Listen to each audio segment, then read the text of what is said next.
ജനുവരി 23 ഈ തീയതിയിൽ തിരുസഭ അനുസ്മരിക്കുന്ന വിശുദ്ധർ: വിശുദ്ധ ഇൽഡെഫോൺസ്, വിശുദ്ധ അഗാതെൻജലൂസ്, വിശുദ്ധ അമ്മാസിയൂസ്, വിശുദ്ധ സെവേരിയനും ഭാര്യ വിശുദ്ധ അക്യുലായും, വിശുദ്ധ ഓർമോൺ, വിശുദ്ധ അസ്കലാസ്. വിശുദ്ധ ഇൽഡെഫോൺസ് 607-667 കാലഘട്ടത്തിലാണ് വിശുദ്ധ ഇൽഡെഫോൺസ് ജീവിച്ചിരുന്നത്. സ്പെയിനിൽ ടൊളേദോ നഗരത്തിലെ ആർച്ച് ബിഷപ്പായിരുന്ന വിശുദ്ധ എവൂജേനിയസിന്റെ സഹോദരപുത്രനും പിൻഗാമിയുമാണ് ആർച്ച് ബിഷപ്പ് ഇൽഡെഫോൺസ്. പിതാവിന്റെ എതിർപ്പ് അവഗണിച്ച് ഇൽഡെഫോൺസ് ആഗ്ലി ആശ്രമത്തിൽ ചേർന്നു. ഒരു സന്യാസിയായിരിക്കുമ്പോൾ തന്നെ കന്യാസ്ത്രീകൾക്കായി ഒരു മഠം സ്ഥാപിക്കുവാൻ അദ്ദേഹത്തിന് കഴിഞ്ഞു. ടൊളേദോയിൽ 553 655 നടത്തിയ സുന്നകദോസിൽ ആഗ്ലി ആശ്രമത്തിന്റെ ആബട്ടായി ഒപ്പിട്ടിരിക്കുന്നത് ഇൽഡെഫോൺസ് ആണ്. 657 അദ്ദേഹം ടൊളേദോയിൽ ആർച്ച് ബിഷപ്പായി നിയമിക്കപ്പെടുകയും 9 കൊല്ലം ആ സ്ഥാനം വഹിക്കുകയും ചെയ്തു.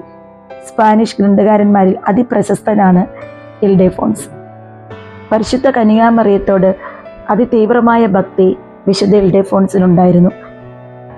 തൻ്റെ രചനകളിലെല്ലാം പരിശുദ്ധ കന്യകാമറിയത്തെ അമ്മ എന്നാണ് വിശുദ്ധൻ അഭിസംബോധന ചെയ്തിരുന്നത്.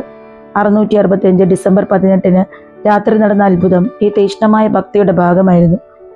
ഇൽഡെഫോൺസും ചില പുരോഹിതന്മാരും ചേർന്ന് കന്യകയുടെ ബഹുമാനാർത്ഥം സ്തുതിഗീതങ്ങൾ ആലപിക്കുവാൻ പള്ളിയിൽ പോയിരുന്നു. വിശുദ്ധ ബിഷപ്പും അദ്ദേഹത്തിന്റെ 2 ഡീക്കന്മാരും ഒഴികെ എല്ലാവരും ഭയന്ന് ഓടിപ്പോകുന്ന തരത്തിൽ മിന്നുന്ന വെളിച്ചത്തിൽ പ്രകാശിതമായ ചാപ്പൽ സംഘം കണ്ടെത്തി. അവർക്ക് മുൻപേ അവർ പരിശുദ്ധ കന്യകാമറിയത്തെ കണ്ടു. ചുറ്റും സ്വർഗീയ സ്തുതിഗീതങ്ങൾ ആലപിക്കുന്ന മറ്റ് കന്യകമാരും. അടുത്തു വരാൻ മേരി ഇൽഡെഫോൺസിനോട് തലയാട്ടി അവളുടെ കണ്ണുകൾ അവനിൽ ഉറപ്പിച്ചുകൊണ്ട് പറഞ്ഞു: "നീ എൻ്റെ ചാപ്ലിനും വിശ്വസ്തനുമായ നോട്ടറിയുമാണ്. എൻ്റെ മകൻ അവൻ്റെ നിധിയിൽ നിന്ന് നിങ്ങൾക്ക് അയക്കുന്ന ഈ ചാസൂബിൾ സ്വീകരിക്കൂ." അതനുസരിച്ച് കന്യക തന്നെ വിശുദ്ധനെ വിശുദ്ധ ചാസൂബിളിൽ പൊതിഞ്ഞു. കുർബാന ആഘോഷിക്കുന്ന മന്ത്രിയുടെ ആരാധനാ വസ്ത്രത്തെയാണ് ചാസൂബിൾ എന്ന് പറയുന്നത്. പരിശുദ്ധ കന്യകാമറിയത്തിൻ്റെ ബഹുമാനാർത്ഥം അവധി ദിവസങ്ങളിൽ മാത്രം അതുപയോഗിക്കുവാൻ വിശുദ്ധനോട് പരിശുദ്ധ അമ്മ നിർദ്ദേശിച്ചു. കൗൺസിൽ ഓഫ് ടൊളീഡോ പ്രത്യക്ഷതയുടെ സത്യസന്ധത പ്രസ്താവിക്കുകയും അതിൻ്റെ സ്മരണ നിലനിർത്തുവാൻ ഒരു പെരുന്നാൾ സ്ഥാപിക്കുകയും ചെയ്തു. ആധുനിക യുഗത്തിൽ അത്ഭുതകരമായ സംഭവം ആക്റ്റ സങ്കേതത്തിൽ ഉൾപ്പെടുത്തുകയും അതിപരിശുദ്ധ കന്യകയുടെ ഇറക്കവും അവളുടെ പ്രത്യക്ഷവും എന്ന് രേഖപ്പെടുത്തുകയും ചെയ്തു.